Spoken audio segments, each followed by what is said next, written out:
ኢንዱስትሪ 4.0 ከዚህ ቀደም ስለ ኢንዱስትሪ የነበረን ምልከታ ሼክ ያደረገ ነው፣ የነቀነቀ ነው። ኢንዱስትሪ ማለት ጭስና ብረት ብቻ አይደለም። ለምንድን ነው ይሄ የሆነው? ለምሳሌ በእኛ በኤአይ ዩኒቨርሲቲ ውስጥ ራሱ ኤአይ የቦርድ አባል 1.6 ቢሊዮን ተበድረ 10 ቦታ በትነ ቆርቆሮ ብትጠፈጥፍ ዋጋ የለም። እርሱ የሚመሩት መንግስት ያለፉትን ጉድለቶች በምን አይነት መንገድ ነው እየተሸፈኑ እየተሞሉ ያሉት? ኢህአዴግም ይስራው፣ ደርግም ይስራው፣ ኃይለሥላሴም ይስሩት፣ ሌላም ይስራው ለሀገር ጠቃሚ ከሆነ መቀጠል አለበት።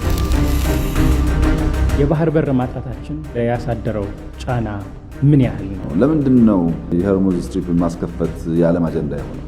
ከኛ በላይ ለማን አጀንዳ የሆነው? ኢትዮጵያ የባህር በር ባለቤት ካልሆነች ሰፈሩ አይለወጥም፣ ሰፈሩ ሰላም አያገኝም፣ የዓለም ንግድም ይስተጓጎላል።